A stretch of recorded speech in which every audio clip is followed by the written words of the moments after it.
আমরা আছি এখানে একটি খুবই মর্মান্তিক ঘটনা আমরা দেখতে পাচ্ছি।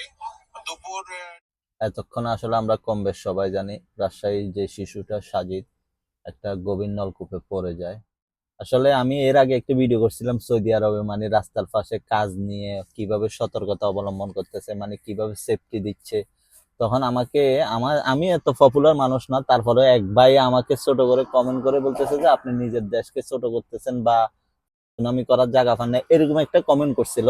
আজকে আমি এই ভিডিওটা দেখার পরে আমার কাছে সত্যি খুব খারাপ লাগতেছে। বাচ্চাটার মা বাবার উপর দিয়ে কি যাচ্ছে একমাত্র উনারা আর আল্লাহ ভালো জানে। এটা হচ্ছে যে আল্লাহর একটা পরীক্ষা।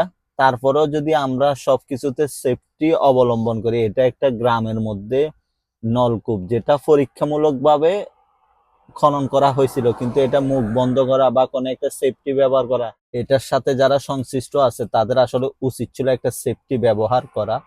কারণ এটা গ্রাম এবং বাচ্চা কাচ্চা স্বাভাবিক ব্যাপার, বাচ্চা কাচ্চাকে কোথাও আটকানো যায় না। 2 বছরের একটা বাচ্চা, আল্লাহ যদি বাচ্চাটার অলৌকিক ভাবে হয়াত রাখে তাহলে বাচ্চাটা যাবে, না হলে এই অবস্থার সময় বয়েও অনেক কিছু হয়ে যায়। আল্লাহর কাছে দোয়া করতেছি যাতে মা বাবার বুকে বাচ্চাটাকে আল্লাহ সুন্দরভাবে সুস্থভাবে ফিরাই দে। কিন্তু এটার জন্য আসলে এটার দায়ভার কে নেবে? কথা হচ্ছে যে আমরা এখন কার কাছে প্রতিবাদ করব, কার কাছে গিয়ে আমরা অভিযোগ জানাবো? খোদাই না করুক বাচ্চাটার যদি কিছু হয়, সেটা ও কি আর ফিরে আসবে? এই জন্যই আমি সবসময় সৌদি আরব আমার টুকটাক ভিডিওতে আমি দেখানোর চেষ্টা করি মানুষ কিভাবে সেফটি, ছোট একটা কাজ, আধা ঘন্টার একটা কাজ, তারপরেও সেফটি অবলম্বন করতেছে।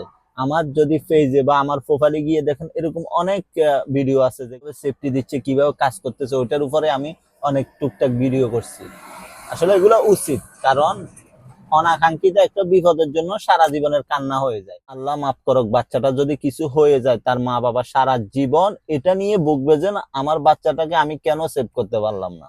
এখন দিন শেষে কি হবে, এখান থেকে আল্লাহ মাফ করুক যেটাই হোক না কেন, ওটা উদ্ধার শেষে বলবো যে আমরা একটা 3 সদস্যের তদন্ত কমিটি রিপোর্ট জমা দিলে আমরা দেখবো কে দোষী কে নেই, এটার উপর ভিত্তি করে আমরা পরের পদক্ষেপ নেব। আসলে এখানে তদন্ত না, এখানে যারা জড়িত আছে, যারা এর সাথে দায়িত্বে ছিল, তাদেরকে সরাসরি শাস্তি দেওয়া উচিত, যাতে নেক্সট টাইম এরকম ভুল কেউ না করে।